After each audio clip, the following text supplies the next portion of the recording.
No. Dr. Tiggs, are we in the way of the camera? Do we need to move somewhere? Yeah, Frank, get out of the way. I All want right, to see you. let's see here. Doc, move away. All right, that's gonna be good.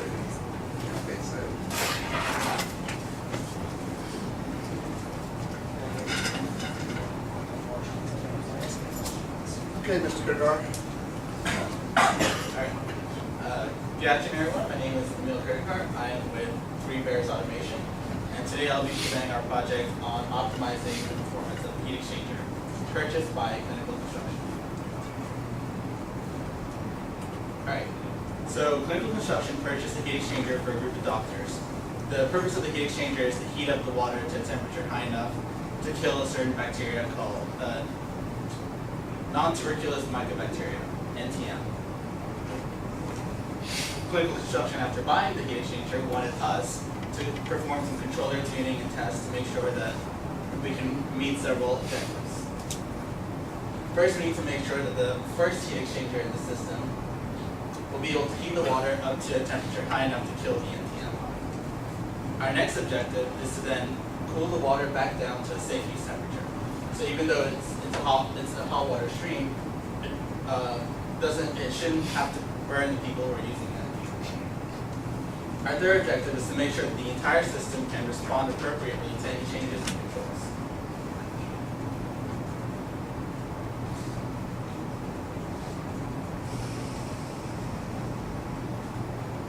So, a little background on the NTM disease. Non-tuberculous mycobacteria. It's a very opportunistic pathogen. It's found in soil and water. It can lead to several pulmonary and skin issues, non-tuberculous mycobacteria is most susceptible to people with low immune system or immune systems that are already affected. So, for example, patients at a hospital. Through the research that we conducted, we found that water temperatures heated to less than 125 degrees Fahrenheit would only kill the bacteria 15% of the time. However, if you heat it up to 130 degrees Fahrenheit or more, it's usually killed 60% of the time. So, Three Bears Automation decided to set 130 degrees as our set point for raising the temperature of the first heat exchanger. 130 degrees, however, will cause scalding burns if you come into direct contact with it. So to get a safe use temperature of the exiting water, we decided to choose 112 degrees Fahrenheit. Between the heat exchanger and the exiting water stream, we predicted there will be a 5-degree drop. So our heat exchanger really only needs to cool it down to 117.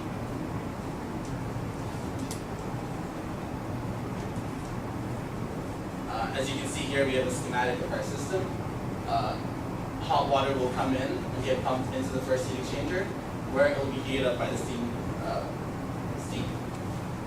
The customers using this device, this system, requested that they be able to manage a flow rate from 1,400 pounds per hour plus or minus 200 pounds per hour. So they want to be able to work within that range.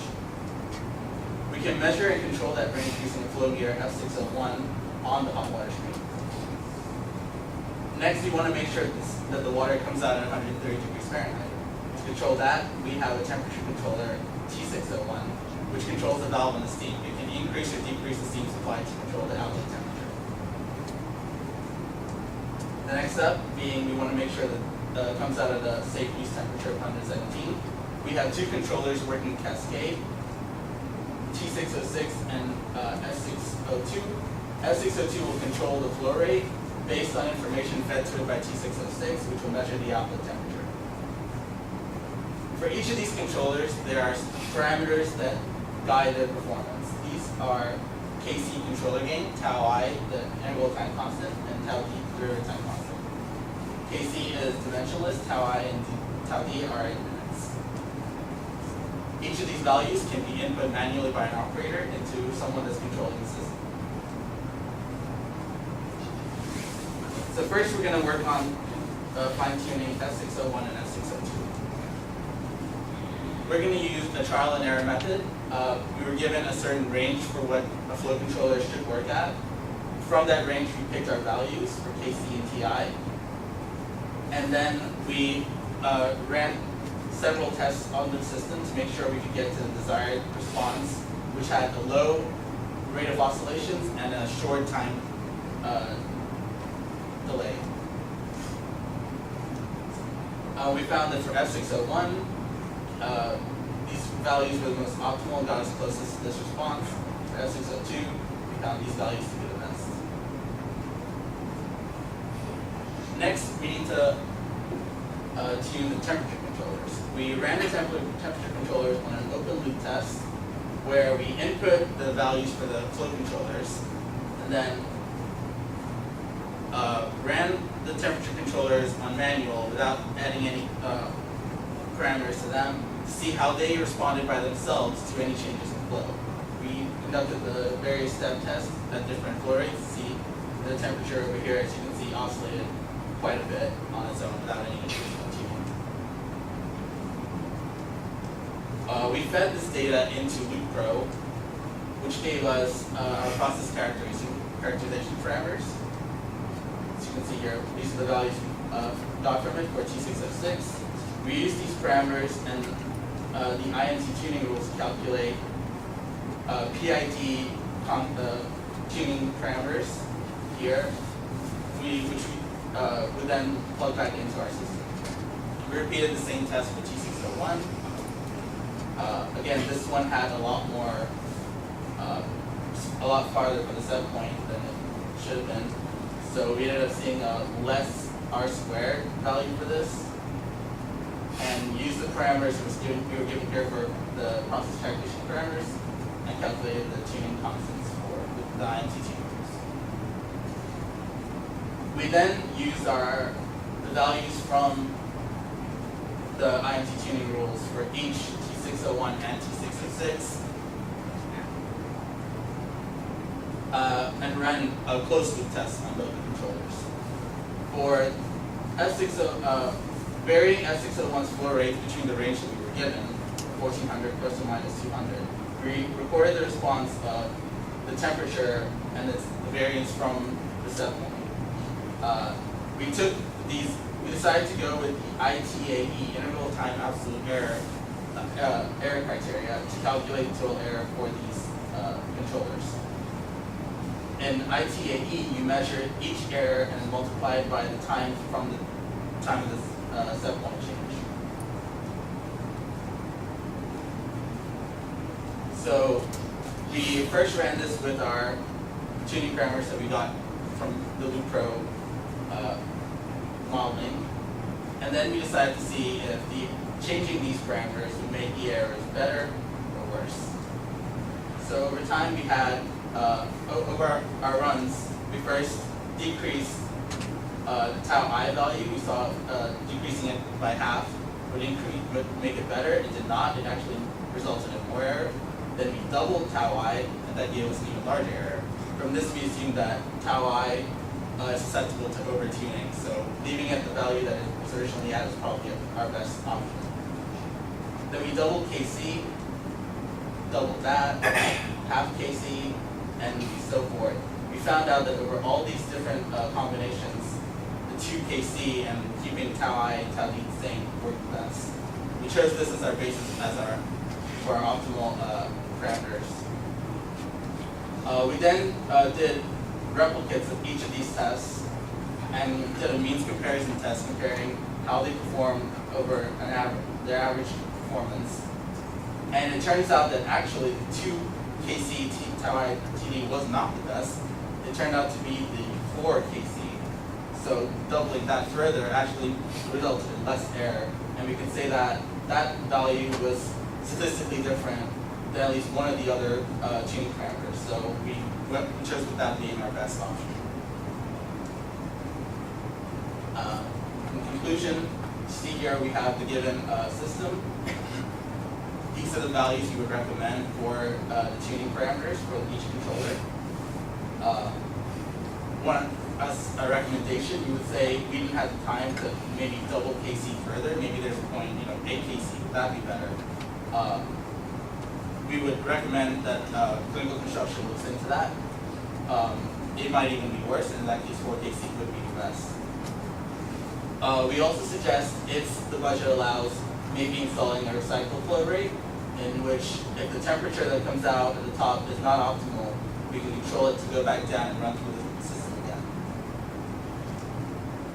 There, any questions?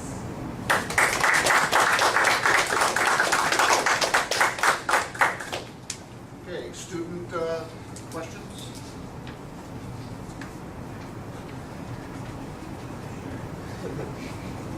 Yeah, you're gonna have to forgive me. You had a curious topic, so you gotta pay attention. So the very beginning, you mentioned that you're killing bacteria in water, correct? Yes. What is this water used for? It's utility water, so it's Utility utility water. Yes. So like drinking. Okay. And this is at a hospital. Yes. Okay.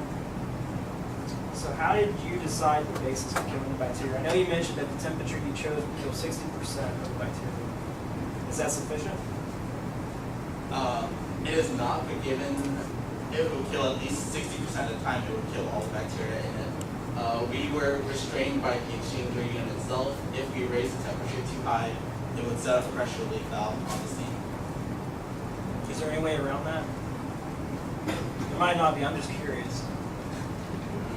I would say calibrating for a new, be able to raise the steam temperature even higher, that could result in other issues.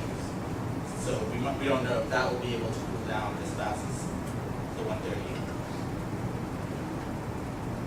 Okay. Thank you. I think we can go higher than 130. So we could do that, but if we do, what problem does that present to us with the equipment you have? What if we set it, put it at 145? That's not 212, so we may be able to run there on the steam side, maybe, I don't know. But what problem does that present? Because otherwise you would have perhaps done it. So did this case work at steady state without control? Let's ask that question. This case must have worked for you, right? At steady state without control? At steady state, if we kept it, we had to wait for a very long time to get to steady state, Yeah. of course, but with changing the flow rates. But if you use 1,400 pounds per hour, and you set the steam to about 130 by opening the valve up to some position, you're able to get your 117 coming out of the Yes. system. Now, what if we raise the hot water up to 145? Then What we problem wouldn't, does that we present? wouldn't know if that would be able to, the controller would be able to do that on its own. Well, not a controller, not a controller. If, I'm just gonna open the steam valve a little further now, and get you 145. Does it present any problems on the unit? You didn't run that case, so I'm not asking you to tell me what you can see, but, well, let me ask you this. What was the water rate, the cooling water rate, when you ran your design case? around 5,800. All right, so let me raise the temperature 10 degrees coming at you. Now, what's the Okay, problem? yeah, then we have to increase that rate as well. And How that far had a did you go? limit. That had a limit of about 7,000. 7,800 supposedly. Yeah. I don't know what it really went to, but that's what the controller. So what's your problem if we raise the temperature of the hot water? You wouldn't be able to pull it back. Yeah, you might not have enough cooling water for that. Yeah. Okay, so it's an equipment throughput design, mechanical design problem, or whatever, not a control problem. Okay. So don't know what you're gonna get, but your case works. Okay, it's like all my problems. They're all contrived, okay? But they're as realistic as we can make them, okay? For this particular case, we don't have enough water over there to run this side once through at a higher rate, so he's forced to run to 130. So you want to know those things in case somebody asks, well, what happens if you go to 145? Can't you go to 145? You got enough steam, huh? And you just say, yeah, we got enough steam, but we don't have enough water. Okay. So remember, they bought this stuff on the cheap. And they just put a bunch of pipes and pans together, and they got what they got. So that's hey, listen, they got all these boneyards, they call them. That's like a cemetery for used process equipment. And people go there and they buy reactors, they buy heat exchangers, and they buy vessels.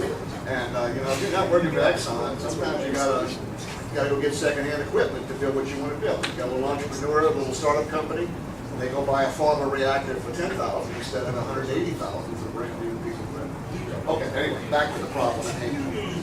Okay. So your stuff did work in steady state. Probably should have mentioned that to us.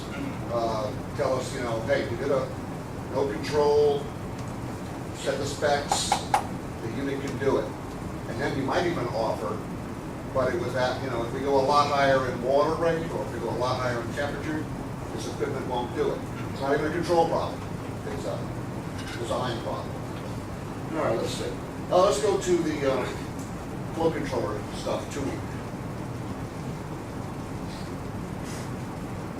Don't be like me, who thinks he has to put a presentation together such that there cannot be any questions.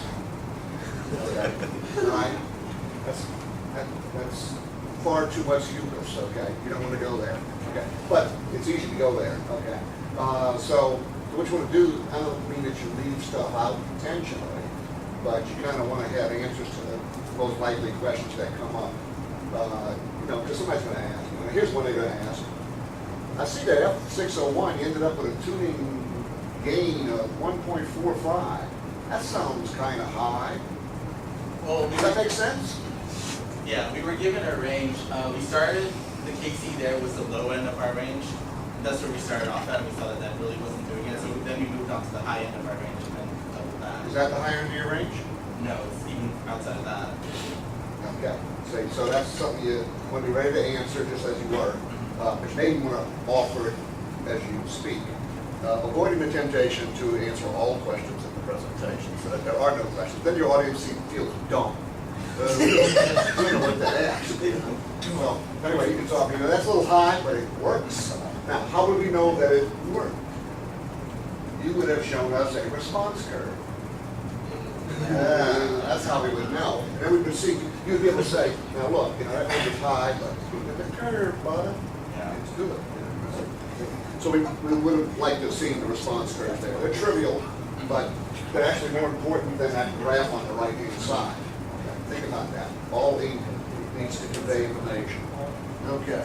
All right, let's see. Okay, show me any response curve. Okay, here's a good one. Okay. This little piece of advice. We never use time of day, except in what case?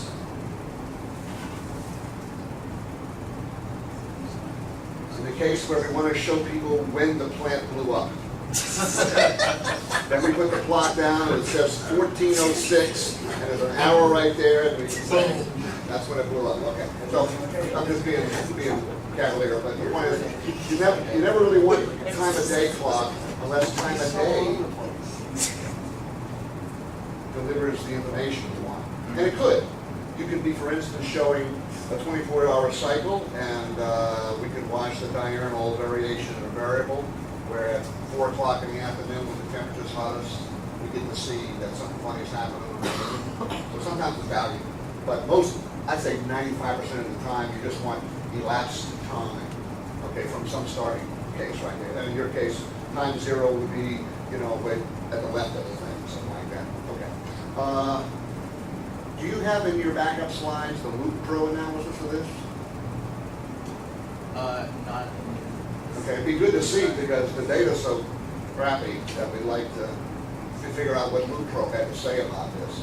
I mean, the unit gives really lousy data, okay? And it really gives, you can see generally that when you open a valve, you get something hotter, and when you close the valve, you get something colder. But it'd be good for you to show us the response so that you can point out to people that the unit, the quality of the data comes from the unit. You really want to show us that. And that kind of shows it up. But the Loop Pro would show how bad the fit was.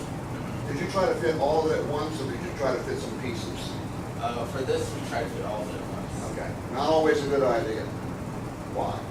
Because the time intervals were never the same. The time intervals don't matter. This is not ISE, ITAE, IAE. This is open loop stuff.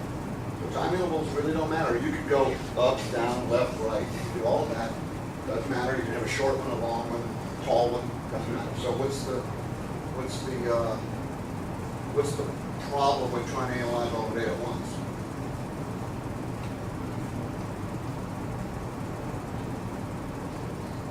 some of it's worse than the other day. Perhaps, okay?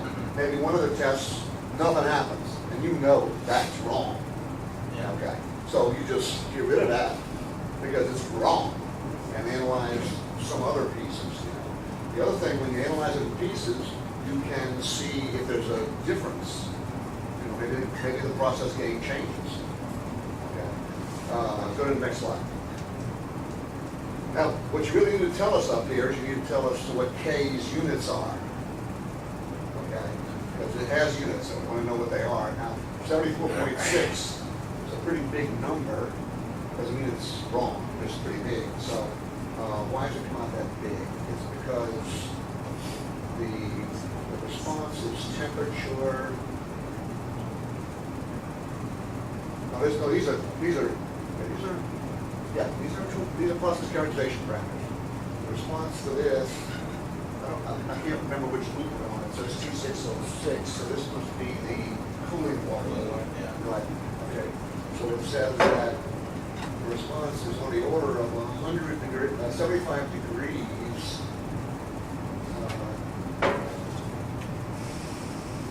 per pound per hour. Or is it pound per percent? See, I don't know what it is. It's per pound per hour. Okay, so we really need to know what the numbers are. Okay. It means we know what the units are, because when somebody sees a process gain of 75, they know, well, that's a big process gain. And we want to understand it. Maybe it's not big when we look at the engineering units, okay? All right, let's see what I can answer. You showed us some responses for your test. Go on. Yeah, keep going. Okay, that right here. Is this the out-of-the-box response? Yes. Okay, so do we have a picture of your best? Show your best foot, man. If this is out of the box, and your best is better. So it'd be nice to see better. Okay, it's good to show out of the box, and then it's good to show that better was better. Okay. Let me ask you a question. Do we expect out-of-the-box tuning parameters to be good ones? Tell me why and why not. Not always, because they were measured for certain, like you said earlier, there could have been errors in that, putting them all into the room at once. Yeah, that's a processing error, I would think, but let's say you didn't do that, let's say you did it right, and you just chose one that really worked well, or you thought it worked well. I think it's a good reason now, because if you're giving them some data and it doesn't look good, you're gonna get numbers that might not look good. But ordinarily, we would expect it to give us a reasonable answer. Yeah. But look, it does control, doesn't it? Yes. So it's a reasonable answer. And that's what out-of-the-box tuning constants ought to give you. A reasonable answer, not necessarily a good answer.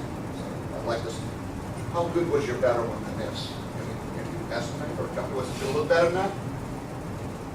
I want to say the total,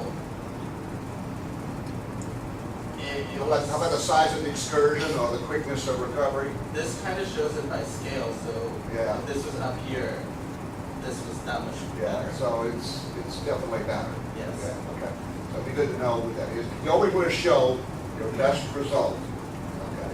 So that people know, well, that's how good they can do it. You did a lot of work to achieve all of that. By the way, I thought this was a clever way to show things. It was very, very clever way to show things. Give an idea of how you change things, what order you change things in, and what direction they went in. It was very, very innovative way to show it.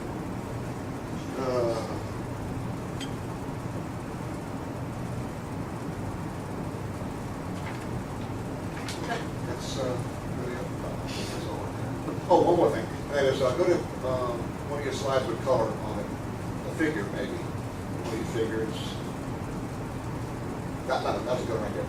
Okay, the lights make it harder, but pastels are rock, white on pastel is rock. These are probably good suggestions from a color coordination point of view, but they're not that good from a visibility point of view.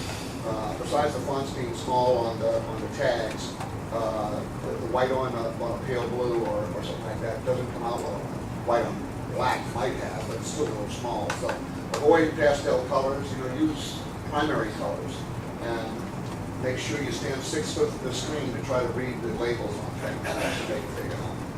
Okay, you've been only about 10 minutes. There's probably a few more things you could have shown. We mentioned some of the exhibits you didn't tell us about, but you could have put in there.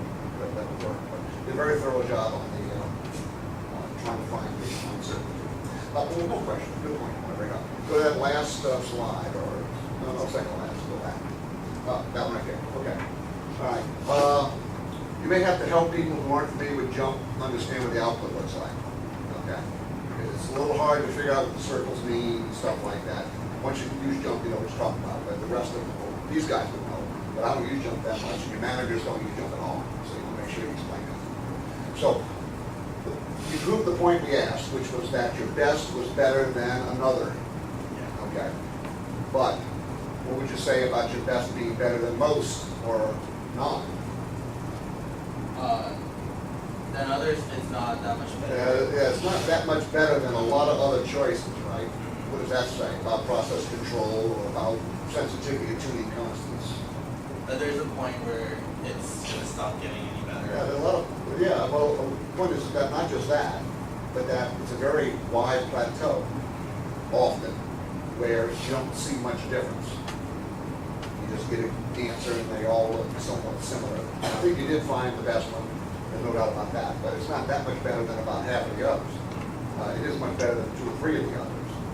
Okay. All right, that's it. Assignments for next time. Some of you already know because you looked maybe, but let's see what we got here. Team number 2 will be with Dr. Melvin on the bio. Team number 3 will be Dr. Griffin on, I think, the PERN.